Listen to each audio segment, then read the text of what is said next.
Bonjour, ici Anne-Chantal Junot, coach Job Bonheur, formatrice, conférencière et écrivaine. Bienvenue dans cette vidéo qui, j'espère, vous trouvera dans une belle énergie.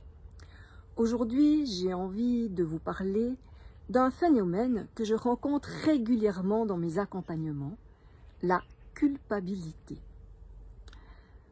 Comment sortir de la culpabilité et faire la paix à l'intérieur de soi? Tel va être le sujet de mon propos. Avant de poursuivre, il me semble important de poser le contexte dans lequel naît cette culpabilité. Et si ça vous parle, vous pouvez laisser des commentaires ci-dessous afin de nourrir la réflexion des autres personnes qui verront cette vidéo.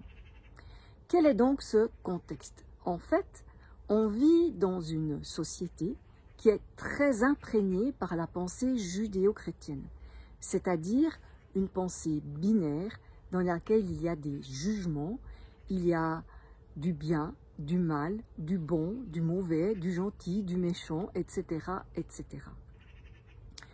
Et ce qu'il se passe, c'est que quand on a dit ou fait quelque chose qui ne correspond pas à la part lumineuse, eh bien, on se juge comme une mauvaise personne qui n'est pas assez ci, pas assez ça, et il va venir dans notre tête des pensées qui vont tourner en rond du genre « mais pourquoi j'ai dit ça? Pourquoi j'ai fait ça? » Ou « mais qu'est-ce qui m'a pris de me comporter de cette manière-là » Et toutes ces pensées qui tournent en rond vont faire grandir votre inconfort, votre culpabilité et vont vous amener dans des énergies peu porteuses et des émotions inconfortables. Est-ce que vous vous reconnaissez dans ce genre de pensées qui nourrissent la culpabilité? Et la culpabilité, c'est quoi? En fait, la culpabilité, elle naît dans ce que j'appelle un temps T+1.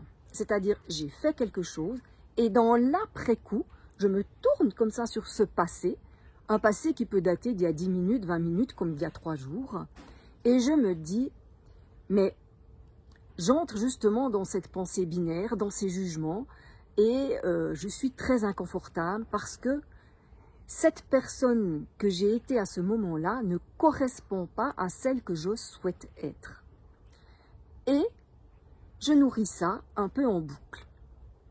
Et c'est justement dans cet instant T+1, c'est toujours dans l'après-coup que ça se joue, que nous avons le choix, soit d'entrer dans la culpabilité et d'être dans ce que je viens de décrire, jugement, émotions inconfortables, et surtout, ça nous fait procrastiner, ça nous maintient dans le passé, et ce n'est pas porteur du tout pour notre épanouissement. Mais à ce moment-là, on peut aussi faire le choix d'aller dans la direction de la responsabilité. C'est quoi la différence?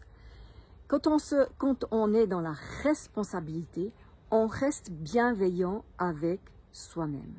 On va observer ce qui s'est passé à cet instant, de ce qu'on a dit, ce qu'on a fait ou pas dit ou pas fait, des comportements qu'on a eus, et on va rester dans l'idée que dans le contexte qui était là, l'environnement qui était là, les ressources qui étaient les miennes à cet instant-là, j'ai certainement fait le mieux que je pouvais.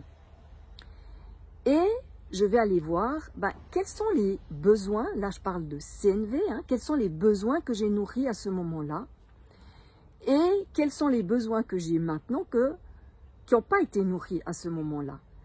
Et là, ça permet d'avoir une réflexion, de comprendre ce qui s'est passé et que ça devienne un tremplin pour aller vers notre épanouissement. Je vous donne un exemple pour être plus clair dans mes propos.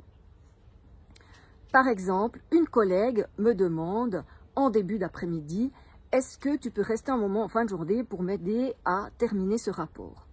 Et je lui réponds, non, écoute, non, ça va pas, j'ai pas le temps aujourd'hui.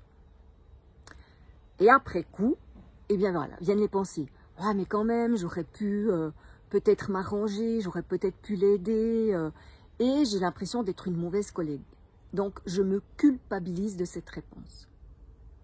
La responsabilité va être ok, qu'est-ce qui s'est passé à cet instant-là? Je me retourne et je me dis, j'avais besoin de respecter l'engagement que j'avais pris auprès de mon fils, de l'accompagner à son cours d'aïkido, par exemple, pour nourrir le besoin de lien, pour nourrir sa confiance en lui, le soutenir dans cette première leçon d'aïkido.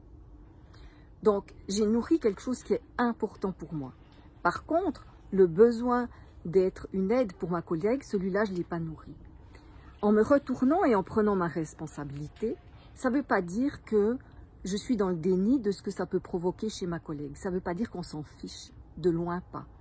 Par contre, ça peut être, ok, à cet instant-là, eh bien, c'est le mieux que je pouvais faire et ma priorité, c'était autre chose. Maintenant, j'aimerais quand même avoir une bonne relation avec ma collègue. Et là, je peux faire un geste de réparation, prendre conscience en me disant, j'aurais peut-être dû mettre un contexte et lui expliquer pourquoi je ne pouvais pas l'aider à finaliser son rapport. Et peut-être aller m'excuser de ma réponse un peu directe et qui a manqué d'empathie. Mais vous voyez, la responsabilité, en fait, nous permet de tirer une leçon, parce que la prochaine fois, j'y penserai de mettre un contexte. Et surtout, elle est un tremplin pour de l'avenir. Elle est un tremplin pour aller vers nos aspirations, pour nous créer une vie plus épanouissante. Alors, si je résume, culpabilité et responsabilité sont deux choses qu'on peut faire dans l'après-coup. L'une nous amène dans les jugements, dans une dévalorisation et fait chuter notre estime de nous-mêmes. L'autre nous permet d'apprendre quelque chose et de créer un avenir meilleur parce qu'avec ce que j'ai appris, eh bien, je vais faire les choses autrement à l'avenir. Alors, qu'est-ce que vous allez choisir? À vous de décider.